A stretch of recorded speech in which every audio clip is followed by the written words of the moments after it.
to Salam Media, your humanitarian broadcaster.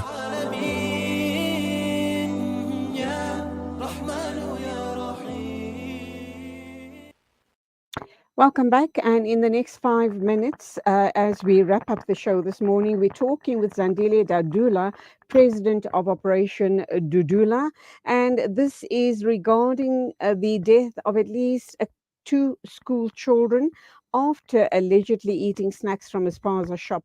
Correction, it's not only 2, I think the figure has increased. We're probably sitting at 3 or 4 school children. Zandile, a very good morning. Welcome to the program. Is it home? Hello, are you there? Hello. Good morning. Can you hear me? I can hear you now. Thank you. Welcome. Good morning, and to the listeners at home, thank you for having me today.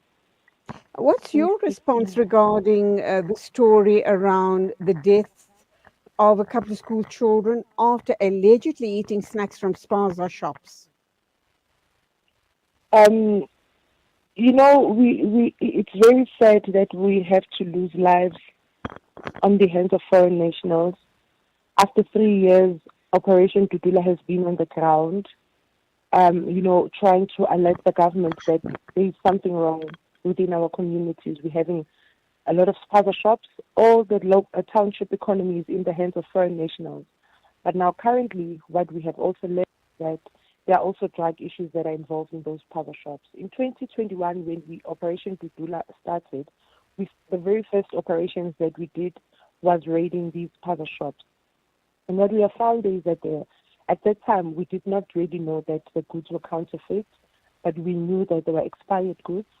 And the place where they're selling goods was not a place where people can consume food.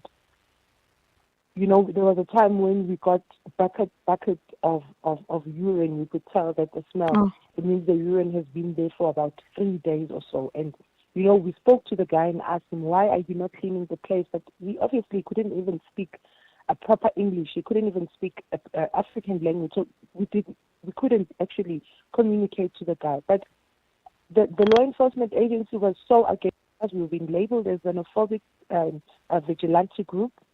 But now, as time goes on, people of South Africa are seeing that what actually Operation Dudula has been crying out loud for is actually happening now that the kids are dying.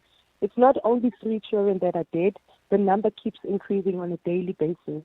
We had 2 in Soweto where the whole incident started to get attention. It was 2 in Naledi. Before we even buried the 2, we got another report that there was another 2 in the West Rand. Before those children were even buried, we got another one in Pretoria.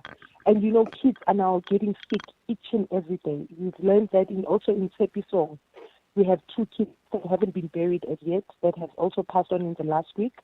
So the number keeps increasing, and, you know, the mainstream, they're not talking about this, and the government is saying nothing about it. But all we can hear is that the president of South Africa will just say that there will be no foreign national who will be attacking South Africa, whether they do that. Now, this means whether they do right or wrong, they will still be protected by the ruling party.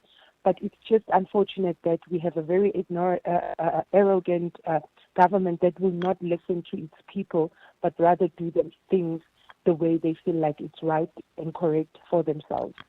Okay, my final question to you. I'm sorry that we're rushing it, but the time is up, unfortunately. How do you plan to move forward if government is not hearing you, if the Spaza shop owners are still carrying on regardless of a couple of deaths of children, making people very sick with the counterfeit goods, expired goods, etc. And you're also suggesting that they're peddling drugs from certain Spaza shops. What's the plan going forward as far as Operation Dudula is concerned? We are going to intensify the closure of the Spaza shops. Today we have an online TikTok presentation at 8 p.m. to give directive to the public on how it should be done, because we have said that communities need to organize themselves, because Operation Dudula, we cannot go everywhere. But for now, the communities need to organize themselves and make sure that these Spaza shops close. These people go out of our communities. Sandile Dudula, President of the of Operation Dudula. We will be talking again with you sometime soon to give us a progress report of where you're at on this situation. Thank you indeed for talking with us this morning. Thank you so much. It's a pleasure. Time to wrap up 10 exactly. And of course, thank you indeed, Nasrin Naidu, content producer, and the people behind the controls. That, of course, is you, Abdul Salam, and our trainee. Thank you indeed. See you guys on Monday morning at the same time. Take care. Assalamu alaikum and Khuda Hafiz.